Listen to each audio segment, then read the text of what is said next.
Di video kali ini aku masih mau ngebahas tentang BPJS. Seperti yang kita tahu nih, sekarang BPJS itu bikin peraturan baru kalau misalkan kalian nggak bisa klaim BPJS kalian setelah kalian resign, melainkan kalian bisa mengklaim BPJS kalian itu di saat umur kalian udah masuk ke masa pensiun. Jadi persyaratannya itu di umur 56 tahun. Sebenarnya kalau untuk persyaratan klaim BPJS di 56 tahun itu adalah syarat yang memang udah ada sebelumnya. Tapi kalau misalkan untuk sebelumnya itu masih bisa untuk kalian-kalian yang melakukan pengunduran diri atau resign dari tempat kerja kalian.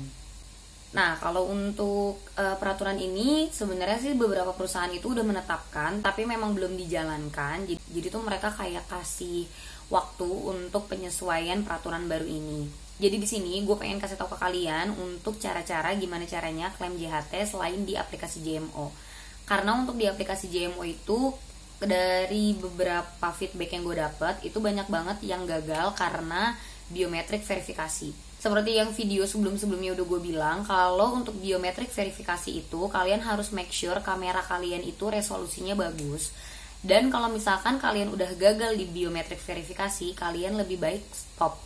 Jadi jangan dipaksain di device itu untuk melakukan biometrik verifikasi. Kalau misalkan di aplikasi JMO itu kalian udah melakukan 3 kali kegagalan, entah dari biometrik verifikasi atau dari akses login, otomatis akun BPJS kalian itu akan terblokir. Jadi ini bakal jadi PR lagi buat kalian untuk nge-unblock akun BPJS kalian, dan itu lebih banyak makan waktu lagi. Sebelum kalian masuk ke step yang bakal gue jelasin ini, lebih baik kalian menyediakan beberapa berkas-berkas, karena untuk melakukan klaim JHT di aplikasi JMO dan di website ini dia agak sedikit beda. Kalau misalkan untuk di lapak asik atau di websitenya BPJS ini, kalian harus menyediakan beberapa berkas-berkas yang memang dibutuhkan untuk di-input sebelum kalian bisa melakukan atau mendapatkan schedule wawancara dari pihak BPJS-nya. Untuk berkas-berkasnya, kalian sebisa mungkin itu punya 2 file. Jadi yang pertama tuh berkas asli, yang kedua itu berkas yang memang udah di-scan atau di-foto. Kalau misalkan kalian gak ada berkas yang memang udah terbentuk scanan, kalian bisa foto aja, tapi dengan syarat resolusinya itu harus bagus dan jelas. Untuk syarat berkas-berkas yang di-input di website BPJS ini, maksimal untuk filenya itu adalah 6 MB.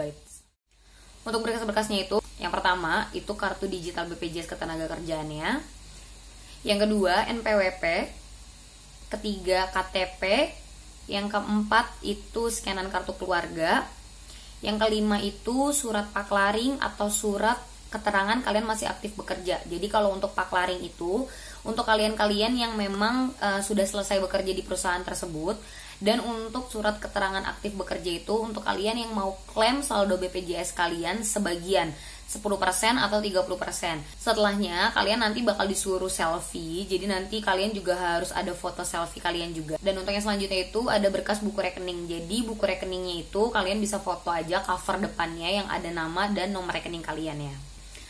Oke, jadi nggak usah lama-lama, aku langsung pengen kasih tahu ke kalian gimana step dan tutorialnya. Sebelum kita masuk ke tutorialnya, jangan lupa like, comment, dan subscribe ya guys. Oke, jadi untuk yang pertama, kalian bisa langsung kunjungin website BPJS Ketenagakerjaan. Untuk websitenya nanti aku bakal cantumin di description box ya. Untuk lapak asik bisa diakses di jam 6 pagi, jadi untuk website ini itu ada jam operasionalnya. Saran dari aku, lebih baik kalian start dari bener-bener pagi banget, jadi nanti website itu nggak akan sibuk dan nggak akan jadi lama untuk kalian mengaksesnya. Nah, setelahnya tampilan awalnya bakal kayak gini, jadi akan ada 6 step yang harus kalian lengkapin, dan untuk di step awal kalian hanya untuk mengisi persetujuan aja. Untuk di step 2, di sini kalian mengisi dengan data-data pribadi kalian. Pastikan data yang kalian input itu benar dan gak ada salah. Selanjutnya kalau misalkan memang udah di make sure benar, kalian bisa klik selanjutnya. Untuk di step ini kalian tinggal isi alamat domisili kalian aja. Dan di situ juga harus dicantumkan nomor telepon yang tersambung dengan WhatsApp untuk mengirimkan kode verifikasi dan melanjutkan langkah selanjutnya.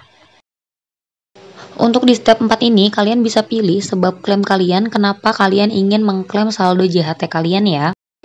Untuk pilihan sebab klaim nanti akan ada pilihannya, jadi kalian tinggal pilih aja sesuai dengan kondisi kalian. Seperti yang tadi aku bilang, berkas-berkas yang di awal harus kalian sediakan nantinya akan diinput di step 4 ini.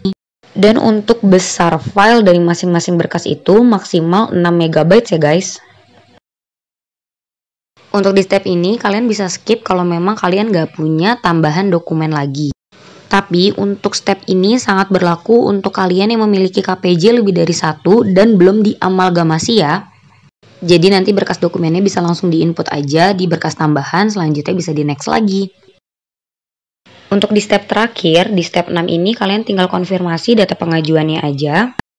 Kalau memang data yang sudah kalian cek ini sudah benar, kalian bisa langsung klik setuju dan langsung ada notifikasi berhasil. Setelah semua step udah berhasil dan sudah diinput, kalian bakal dapat notifikasi kayak gini, entah di email atau dari websitenya. Ini adalah schedule untuk kalian wawancara dengan pihak BPJS Ketenagakerjaannya ya.